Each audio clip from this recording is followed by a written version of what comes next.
అయితే గీతే ప్రతిపక్ష హోదా నుంచి ఒకవేళ వారు లేకపోతే ఆ కుర్చీ కోసం పోటీ పడే వాళ్ళు వాళ్ళ కుటుంబంలోనే ఉన్నారు అధ్యక్ష. 4 ఉన్నారు.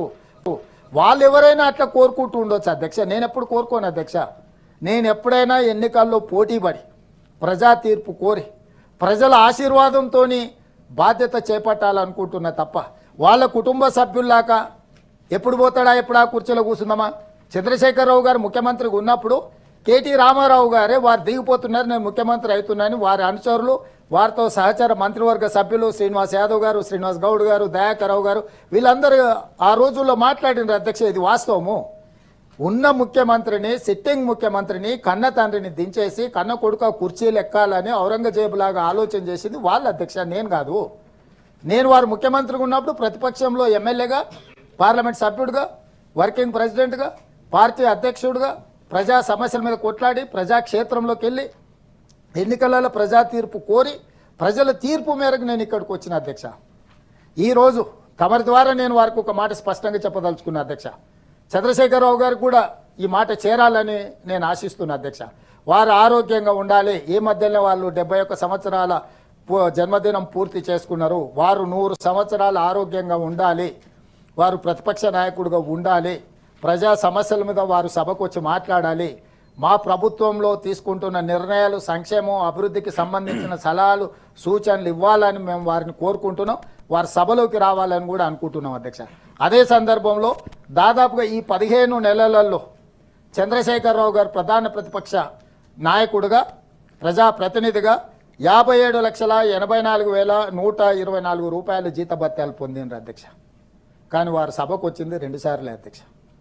15 నెలలలో జరిగిన చట్టసభలకు ప్రధాన ప్రతిపక్ష నాయకుడు గారు వచ్చింది 2 రోజులే. వారు నియోజకవర్గ స్థాయిలో పర్యటనలకు వెళ్ళలేదు, రాష్ట్ర స్థాయిలో పర్యటనలకు వెళ్ళలేదు, ప్రజా సమస్యల మీద వారు ఎక్కడ ప్రస్తావించిన సందర్భం లేదు. కానీ వారి 15 నెలలలో తీసుకున్న జీత భత్యాలు 57,84,124 రూపాయలు అధ్యక్ష. ప్రజాప్రతినిధి కూడా ప్రభుత్వ ఉద్యోగి జీత భత్యాలు తీసుకొని ఒకప్పుడు కోవిడ్ వచ్చినప్పుడు వర్క్ ఫ్రమ్ హోమ్ అని కొన్ని ఫెసిలిటీస్ ఇచ్చిండ్రు అధ్యక్ష. ఇప్పుడు అవి కూడా డ్రాప్ చేసిండ్రు. మరి వారు వర్క్ ఫ్రమ్ హోమా, వర్క్ ఫ్రమ్ ఫామ్ హౌసా నాకు తెలీదు. వారు వాళ్ళ బాధ్యతలు నెరవేరుస్తలేరు. దయచేసి ఆ సభ్యులు ఇక్కడ ధర్నాలు చేసిన సభ్యులు ప్రధాన ప్రతిపక్ష నాయకుడి ముందు వెళ్ళి ధర్నా చేసి, నిరసన తెలిపి, దీక్ష చేసి వారిని సభలోకి తీసుకొచ్చి ప్రజా సమస్యల్ని ప్రస్తావించే విధంగా వారికి ఒక అవగాహన లేకపోతే వారికి ఒక అవకాశాన్ని కల్పించడానికి చేసినుంటే నిజంగా మనస్ఫూర్తిగా వాళ్ళని అభినందించి ఉండేవాడిని అధ్యక్ష. లేని వాటిని ఊహించుకొని కాయించుకొని ఇక్కడ ప్రశాంతంగా జరగాల్సిన సభను తప్పుదోవ పట్టించే విధంగా వాళ్ళు ప్రయత్నాలు చేసి చివరికి వాకౌట్ చేసిండ్రు అధ్యక్ష. అది సరే, వాళ్ళ ఆలోచన, వాళ్ళ విధానము, ఆ విధానానితో నేను పెద్దగా వాదించదలుచుకోలేదు అధ్యక్ష. ఇప్పుడు నిద్రపోయేవాడిని నిద్ర లేపొచ్చు, నిద్రపోయినట్టు నటించేవాడిని మనం నిద్ర లేపలేము అధ్యక్ష.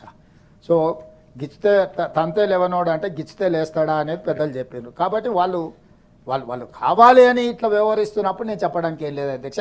ఏదేమైనా నేను స్పష్టంగా మళ్ళొకసారి చెప్తున్నా, చంద్రశేఖరరావు గారు ఆరోగ్యంగా ఉండాలి. 100 సంవత్సరాలు వారు ప్రతిపక్ష నాయకుడిగా రాబోయే ఇంకో 30 ఏళ్ళు కూడా వారు ప్రతిపక్ష నాయకుడిగా ఉండి ఈ సభలోకి రావాలని కోరుకుంటున్నాం అధ్యక్ష. ఇది నా ఉద్దేశం, నా ఆలోచన. వారందరూ కూడా సభ్యులకు తెలియజేయాల్సిందిగా కోరుకుంటున్నాను అధ్యక్ష. మళ్ళీ అవకాశం వచ్చినాడు. ముఖ్యంగా తెలంగాణ సమాజం, ఈ తెలంగాణ ప్రాంతానికి, తెలంగాణ ప్రజలకు ఒక సుదీర్ఘమైన గుర్తింపు, గౌరవము, ఈ ప్రాంతానికి ఒక చైతన్యం ఉన్నది అధ్యక్ష. ఈ ప్రాంతంలో జరిగిన ప్రతి పోరాటం భూమి చుట్టూతోనే తిరిగినాయి అధ్యక్ష. ముఖ్యంగా నల్గొండ జిల్లా నుంచి వచ్చిన మీరు ఆనాడు జరిగిన సాయుధ రైతాంగ పోరాటంలో అమరులైన వాళ్ళు, నేల కొరిగిన వాళ్ళు, భూమి కోసం, భుక్తి కోసం, విముక్తి కోసం ఈ తెలంగాణ ప్రాంతంలో జరిగిన పోరాటాల గురించి తమకు బాగా తెలుసు అధ్యక్ష. మీ జిల్లాలో జరిగిన ముఖ్యంగా సాయుధ రైతాంగ పోరాటం స్ఫూర్తి, దీనికి అంతా కూడా ప్రజలు భూమి కోసం కొట్లాడినారు అధ్యక్ష, భుక్తి కోసం కొట్లాడినారు అధ్యక్ష. ఆ భూమి చుట్టూతోనే మన యొక్క ఆత్మగౌరవం ముడిపడి ఉన్నది అధ్యక్ష. ఆ భూమి నమ్ముకొని ఉన్న రైతులను ఆదుకోవడమే మా ప్రభుత్వం యొక్క ప్రజా సంక్షేమం అని మేము భావించినాం అధ్యక్ష. ముఖ్యంగా వ్యవసాయ వృత్తిని, అగ్రికల్చర్ ఈజ్ అవర్ కల్చర్ అని మేము భావించి మా కల్చర్ని మనం కాపాడుకోవడం మన బాధ్యత అనుకొని వ్యవసాయానికి అత్యంత ప్రాధాన్యత ఇచ్చిన రంగంగా మేము భావించినాం అధ్యక్ష. అందుకే ఎన్నికల కంటే ముందు ఎక్కడైనా మీరు ఆత్మహత్యలు చూడండి. ఆత్మహత్యలు రైతు పెట్టుబడి కోసం, పంట పండించడం కోసం, తన వృత్తిని ప్రవృత్తిగా మార్చుకొని ఆ భూమి కోసం లాభం రాకపోయినా, లాభసాటిగా లేకపోయినా తరతరాలుగా భూమినే నమ్ముకున్న కుటుంబాలు అప్పో సప్పో చేసి పంట పండించి ఇత్తనం వేస్తే ఆ ఇత్తనం మొలకెత్తి మొలక పంటగా మారి పంట లాభసాటిగా మారే వరకు రైతుకు దినదిన గండం అధ్యక్ష.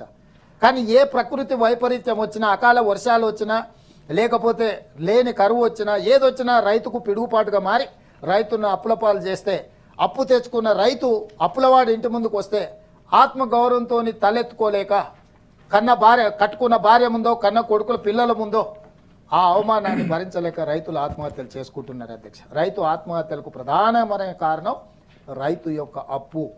అందుకే అప్పు ముప్పుగా పరిణమించకూడదు.